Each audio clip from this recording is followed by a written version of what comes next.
अपने आसपास के सामाजिक परिवेश को देखें। इस दुनिया में जितने भी धर्म हैं, प्रत्येक का अपना कोई कोई केंद्र है।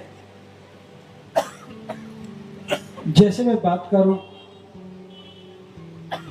इस्लाम की बात करूं, तो इस्लाम का केंद्र अल्लाह है, खुदा है। इस्लाम में जो भी बात कही जाएगी वो खुदा को या अल्लाह को केंद्र में रख करके कही जाएगी। ईसाई धर्म की बात करें तो उनका केंद्र परमेश्वर है। परमेश्वर को बीच में रख करके बात कही जाएगी। और अगर मैं हिंदू धर्म की बात करूं तो उसका केंद्र ईश्वर है। इसलिए जो भी बात कही जाती वो ईश्वर को ध्यान में रख करके, केंद्र में रख करके कही जाती है। जैसे कहा जाता है कि ईश्वर की नजर में सभी लोग बराबर हैं। किसकी नजर में बराबर हैं? ईश्वर की नजर में। क्योंकि हिंदुओं की धार्मिक व्यवस्था में ईश्वर सर्वोच्च है। उसकी नजर में सभी लोग बराबर हैं, बस बात खत्म हो गई। लेकिन ईश्वर को मानने वाले लोग, ईश्वर की सत्ता को मानने वाले लोग अपनी नजर में सबको बराबर नहीं देखते हैं। ये बात समझ में आई है? ईश्वर की नजर में सभी लोग बराबर हैं, लेकिन ईश्वर की सत्ता को स्वीकार करने वाले लोग अपनी नजर में सबको बराबर नहीं देखते हैं। ईश्वर न्यायकारी है, सारा न्याय ईश्वर ही देने वाला है।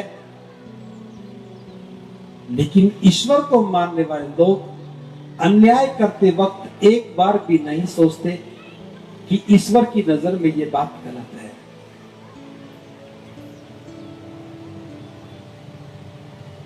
उनका काम आसान हो गया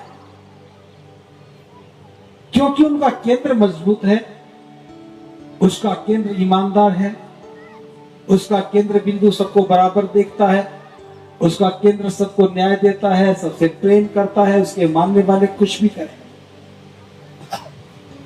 लेकिन बुद्ध की बात अलग है। बौद्ध धर्म का केंद्र बिंदु क्या है? तथागत ने कहा कि मेरे धर्म का केंद्र बिंदु मनुष्य है। इसलिए यहां जो भी बात कही जाती है वो व्यक्ति को केंद्र मान करके कही जाती है। अगर बुद्ध कोई बात कहते हैं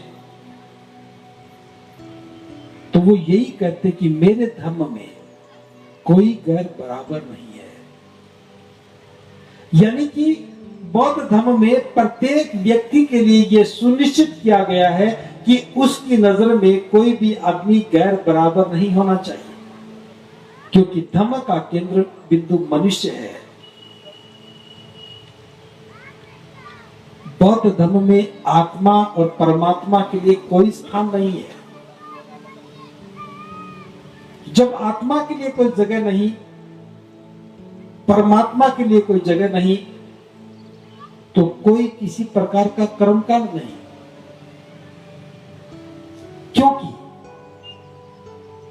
आत्मा मलिन हो जाए तो कर्मकांड करके पवित्र किया जा सकता है। बौद्ध धर्म में आत्मा ही नहीं तो मलिनता की बात ही नहीं। यहां जो भी है वो कुशल कर्म है और अकुशल कर्म है। अगर कोई अकुशल कर्म हुआ, जिस भी व्यक्ति ने अकुशल कर्म किया उसी व्यक्ति को ही उस अकुशल कर्म को ठीक करना है। जो भी कुशल कर्म करेगा वो व्यक्ति ही होगा, अकुशल कर्म करेगा वो व्यक्ति ही होगा। इसलिए यहां कोई कर्म कांड नहीं। जो अकुशल कर्म करेगा उसे अकुशल कर्मों का फल मिलेगा, जो कुशल कर्म करेगा उसे कुशल कर्मों का फल मिलेगा। बुद्ध का धर्म व्यवहारिक है, पूर्णतः व्यवहारिक, क्योंकि यहां हम जो भी बात करते हैं वो इसी लोक की करते हैं, इसी जीवन की करते हैं। यहां ऐसी कोई बात नहीं होगी कि मैं आज बोलूं वैसा आप करने लगो और अगले जन्म में उसका फल मिले। यहां ऐसा कोई कर्म नहीं है, ऐसा कोई काम नहीं कि उसे आज करो और मरने के बाद किसी नई जगह पर जाओगे वहां सुख मिलेगा। यहां किसी और लोक की कोई कल्पना नहीं है, ना तो स्वर्ग है और ना ही नरक है। ये सब बातें, ये सारी कल्पनाएं उन लोगों ने बनाई हैं जिनका केंद्र मनुष्य ना होकर के कोई और दिव्य शक्ति है। जिस धर्म का केंद्र बिंदु मनुष्य ना होकर के कोई और दिव्य शक्ति है, उस दिव्य शक्ति के सहारे ये सारी कल्पनाएं खड़ी की गई जो व्यक्ति को भ्रमित करती हैं और उलझा देती हैं। तथागत ने सारी उलझने खत्म कर दी। अगले जीवन की कोई बात नहीं करनी, इसी जीवन को सुंदर बनाना है, इसी जीवन को श्रेष्ठ बनाना है। सुख यही चाहिए और दुख मुक्ति भी यही चाहिए। इसलिए बुद्ध के धम्म का केंद्र मनुष्य है। जो बात कही जाती है वो मनुष्य को ही केंद्र बना के कही जाती है। इसकी दो आधारभूत बातें हैं। पहली तो यही कि बुद्ध के धम्म का केंद्र मनुष्य है। एक मनुष्य का दूसरे मनुष्य के साथ कैसा संबंध होना चाहिए? कैसा संबंध होना चाहिए? अच्छा संबंध होना चाहिए। एक मनुष्य का दूसरे मनुष्य के साथ अच्छा संबंध ही धम्म है। अब बात समझना कितना आसान हो गया। कोई कहे कि मैं बुद्ध के धम्म को मानता हूं। अगर बुद्ध के धम्म को मानता है तो इस बात को जरूर मानना होगा कि उसका संबंध दूसरे व्यक्तियों के साथ अच्छा ही होना चाहिए। अगर संबंध अच्छा नहीं है तो वो धम्म समझा नहीं है। एक मनुष्य का दूसरे मनुष्य के साथ अच्छे संबंध का नाम ही धम्म है। और इसीलिए बाबा साहब डॉक्टर अंबेडकर ने बुद्ध के धम्म को चुना, क्योंकि यहां एक व्यक्ति का दूसरे व्यक्ति के साथ संबंध अच्छा था ही नहीं। कोई श्रेष्ठ हो गया तो किसी को अश्रेष्ठ समझा गया, कोई ऊंचा हो गया तो किसी को नीचा समझा गया, कोई बलवान हो गया तो किसी को निर्बल बनाया गया। भेद था, संबंध अच्छे नहीं थे। ताकतवर व्यक्ति कमजोर लोगों पर जुल्म करते थे और महिलाएं तो और भी ज्यादा पीड़ित थी। इंसान के बीच में भेद बुद्ध को स्वीकार नहीं हो सकता था। इसीलिए बुद्ध के धम्म में मनुष्य को ही केंद्र रखा है, व्यक्ति को ही केंद्र रखा है। बाबा साहब को यह बात बहुत अच्छी लगी कि असमानता को खत्म करने के लिए हमें उस मार्ग का अनुसरण करना चाहिए जहां समानता है, जहां संबंध अच्छे हैं, व्यक्ति का व्यक्ति के साथ अच्छा संबंध है, उसे स्वीकार करना चाहिए। और दूसरी अभिधारणा यह है कि दुनिया में, संसार में या जीवन में दुख है। सभी लोग दुखी हैं, सबके जीवन में दुख है। हमारे जीवन में भी दुख थे, हम दुखी थे, हम पीड़ित थे, अपमानित थे, शोषित थे। ये सारी बातें हमारे जीवन को दुखी किए हुए थी। बाबा साहब की बात समझ में आई कि बुद्ध का धम्म दुख मुक्ति का मार्ग है। बुद्ध के धम्म में दुख को स्वीकार किया जाता है, और जब दुख को स्वीकार करते हैं तो 4 श्रेष्ठ सत्य के माध्यम से उसका निराकरण हो जाता है। और जब दुख का निराकरण होता है तब निब्बान का मार्ग खुलता है, परम सुख का मार्ग खुलता है। हर व्यक्ति सुखी हो जाए, हर व्यक्ति के जीवन में सुख आ जाए। इसीलिए बाबा साहब ने बुद्ध के धम्म का मार्ग चुना। बस हम दुख के अस्तित्व को स्वीकार करें। जब तक दुख के अस्तित्व को स्वीकार नहीं किया जाएगा, याद रखना, दुख से मुक्ति संभव नहीं है। जब तक बीमार व्यक्ति इस बात को स्वीकार ना करे कि वो बीमार है, क्या इलाज संभव है? तो ये 2 बातें बहुत महत्वपूर्ण है कि मनुष्य का मनुष्य के साथ अच्छा संबंध होना चाहिए, और दुख के अस्तित्व को स्वीकार करके दुख से मुक्ति पानी चाहिए। इसके अतिरिक्त बुद्ध के सधम्म में कुछ और नहीं है।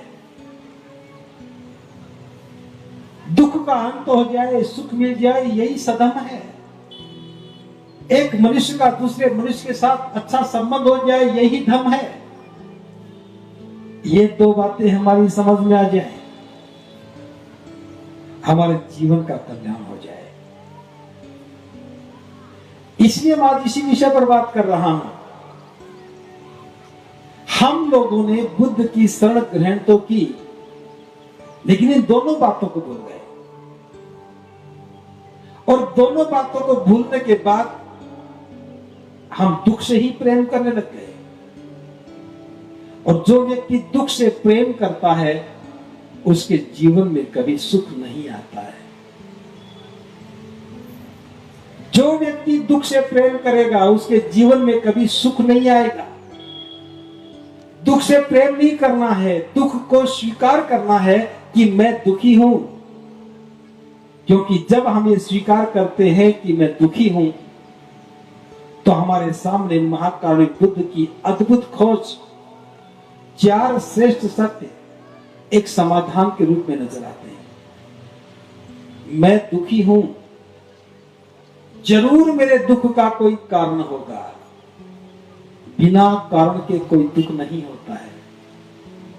जब ये बात समझ में आती है कि जो भी दुख है उसका कोई कारण है, और कारण है तो उसे खोजना ही होगा। जब हम दुख के कारण को खोजने लगते हैं, और जब कारण पता लग जाए कि मेरा दुख इस कारण से है, तब उसका निवारण आसान हो जाता है। जहां भी दुख है उसका कोई न कोई कारण होगा ही, और कारण पता लग जाए उसका निवारण आसान हो जाता है। और किसी भी निवारण के लिए एक मार्ग है, उस पर चलना पड़ता है। कितनी आसान सी बात है, कितनी साधारण सी बात है। आप सभी यहां से जाने के बाद अपने अपने जीवन का मूल्यांकन करना सोचना, बुद्ध की शरण में आने के बाद क्या मैंने अपने दुख को पहचाना है? क्या मैंने दुख के अस्तित्व को स्वीकार किया है? और दुख के अस्तित्व को स्वीकार करने के बाद 4 श्रेष्ठ सत्य के माध्यम से क्या मैंने उसका निवारण करने की कोशिश की? अगर नहीं की तो इसका अर्थ यह होगा कि हमें बुद्ध की शरण का अभी बोध नहीं हुआ है। भले ही हम बुद्ध की शरण में होने का दम भरे, भले ही हम बौद्ध कहलाते हो, अगर जीवन में दुख है और उसका निराकरण नहीं हुआ है तो हम बुद्ध के अनुकंपा के पात्र बन नहीं पाए हैं। बुद्ध के अनुकंपा के पात्र बने हो तो दुख के अस्तित्व को स्वीकार करो, उसके कारण को खोजो और कारण के मिलते ही निवारण की बात करें। और निवारण के लिए एक मार्ग है, ये समझ में आते ही हमारा जीवन निश्चित रूप से रूपांतरित होगा। हमारे जीवन में बहुत सारे दुख थे, पशुओं से बदतर हमारा जीवन था, कदम कदम पर अपमान होता था, शारीरिक उत्पीड़न, मानसिक यातनाएं, आर्थिक गरीबी और सामाजिक बहिष्कार हमारे जीवन को बहुत दुखी बना रहे थे। भले ही हम सभी लोग दुख से पीड़ित थे, लेकिन इस दुनिया के एक महान डॉक्टर ने, इस दुनिया के एक महान चिकित्सक ने हमारी बीमारियों को जांचा और जांचने के बाद हमें बताया हमारे जो दुख हैं,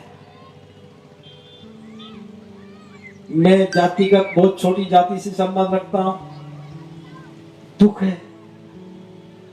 मेरी जाति को नीच समझते हैं, दुख है। जाति के नाम पर शोषण होता है, दुख है। महिला होने के नाते अपमान होता है, दुख है। इन सारी बीमारियों को बाबा साहब डॉक्टर भीमराव अंबेडकर ने जांचा और जांचने के बाद कारण खोजा, ये सारी बीमारियां हमारी धार्मिक आस्था और विश्वास के कारण पैदा हुई हैं। किसी ने कहा कि तुम किसी के पैरों से पैदा हुए हो इसलिए नीच हो, मान लिया तो दुख आ गया। किसी ने कहा कि तुम पशुओं से भी बदतर हो, मान लिया। तुम अछूत हो, मान लिया। तुम बुरे व्यक्ति हो तो मान लिया।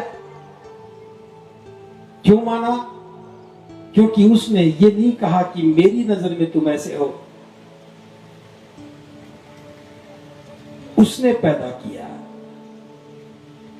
उसने ऐसा पैदा किया है, इसलिए तुम्हारे साथ ऐसी दशा है। क्योंकि संबंध ऊपर वाले से था, इसलिए दुख जीवन में स्थायी हो गया। लेकिन बाबा साहब ने जांचने के बाद बताया कि यह दुख किसी ऊपर वाले के कारण नहीं है, ऊपर वाले में हमारी आस्था है और हमारी आस्था के परिणाम स्वरूप ही ये दुख है। और उस आस्था के परिणाम स्वरूप हमने उस व्यवस्था को स्वीकार कर लिया जिस व्यवस्था ने हमें कमजोर बना दिया। और इसका इलाज है। इलाज क्या है? इस बात को जानो कि कौन है जिसने व्यवस्था बनाई। जिसने व्यवस्था बनाई वो हमारा दुश्मन है, उसकी बात को मत मानो। वो भ्रम पैदा करता है और भ्रम पैदा करके भेद पैदा करता है और भेद पैदा करके हमें दुख देता है। इसलिए बाबा साहब ने जांच लिया कि हमारी बीमारी का मूल कारण है कि हमारी आस्था, हमारा विश्वास उस व्यक्ति पर है जो व्यक्ति वेद पैदा कर रहा है। उसका निवारण दिया कि उससे विश्वास हटा करके बुद्ध की शरण में आना, बुद्ध की शरण में आकर के बुद्ध पर विश्वास करना इलाज है। और इलाज जब ही पूरा होगा जब बुद्ध की शरण में आकर के उनके सिद्धांतों को हम आचरण में उतारेंगे। आचरण में उतारना ही इसका मार्ग है। और बाबा साहब ने सोचा कि विश्वास पैदा हो जाए, इसलिए उस दवा का सेवन बाबा साहब ने अपने आप किया, सबसे पहले किया। लाखों लोग बाबा साहब के साथ अनुसरण भी किया। चंद्रपुर के लोगों ने भी अनुसरण किया। चंद्रपुर के लोगों के अंदर बड़ौदा के लोग भी होंगे। लेकिन मैं आज बाबा साहब की दीक्षा के 61 वर्ष के बाद मैं ये बात कर रहा हूं। हमने दो बातों को तो स्वीकार कर लिया कि हमारे अंदर दुख है और दुख का कारण है वो भी पता लग गया कि किस कारण से दुख है। कुछ लोगों ने निवारण तक भी चले गए, बुद्ध की शरण में भी चले गए, लेकिन जो दुख मुक्ति का जो मार्ग था अभी उस पर बहुत कम लोग चल रहे हैं। दवा लेने के बाद अगर बीमारी ठीक नहीं हो रही तो हमें जरूर सोचना चाहिए या तो बीमारी के जांचने में गड़बड़ हुई है या दवा के सेवन में गड़बड़ हुई है। लेकिन मैं देख रहा हूं अधिकांश लोग उस दवा को जेब में डालकर घूम रहे हैं। हमने 20 साल पहले दीक्षा ली, हमने बाबा साहब के सामने दीक्षा ली, हमने बाबा साहब के हाथ से दीक्षा ली, लेकिन कोई भी व्यक्ति ये नहीं कर रहा है कि हम बुद्ध के सिद्धांतों को आचरण में उतार करके चल रहे हैं। दवा जेब में रहे बीमारी ठीक नहीं होती है। दवा जेब में रखने के लिए नहीं, दवा लेने के लिए है। बुद्ध के धम्म में आने से दुख खत्म नहीं होगा। बुद्ध की देशनाओं को, बुद्ध की शिक्षाओं को, बुद्ध के सिद्धांतों को आचरण में उतारने से दुख खत्म होगा। इसलिए मैं बात बता रहा हूं, अगर बुद्ध की शरण में आने के बाद भी हम दुखी हैं तो ये प्रशिक्षण बहुत जरूरी है, इसको समझना बहुत जरूरी है।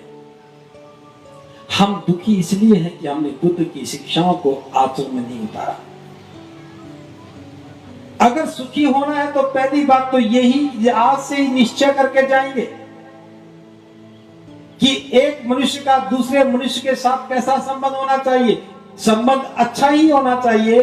अगर हम बौद्ध हैं तो हम इस विचार के पक्षधर होने चाहिए कि कोई छोटा बड़ा नहीं है, कोई भेद नहीं है, कोई जाति नहीं है और जाति के नाम पर कोई छोटा बड़ा नहीं होना चाहिए। बौद्धों में जाति नहीं होती। अगर आज भी हमने अपनी जाति को बचा के रखा है तो समझ लेना आप बीमारी से प्रेम करने वाले लोग हैं, बीमारी का इलाज चाहते नहीं है। जब तक जाति नाम की बीमारी हमारे जीवन में रहेगी, बुद्ध की शरण में आने का रति भर भी लाभ नहीं होगा।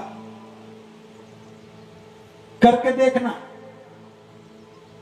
जो लोग बौद्ध नहीं बने, जो लोग दुखी हैं, जो पीड़ित हैं, जो बुद्ध तक नहीं पहुंच पाए, अगर उनके प्रति आपके मन में करुणा का भाव पैदा नहीं हुआ, अपना बनाने का भाव पैदा नहीं हुआ, उनसे मैत्री करने का भाव पैदा नहीं हुआ, तो कसौटी पर कसकर देखने से पता लगेगा कि हम लोग बौद्ध नहीं हैं। हम बौद्ध नहीं हैं। हम बौद्ध सामाजिक प्रतिष्ठा के लिए हैं। हम बौद्ध सामाजिक पहचान के लिए हैं, हम दुख मुक्ति के लिए बौद्ध नहीं बने।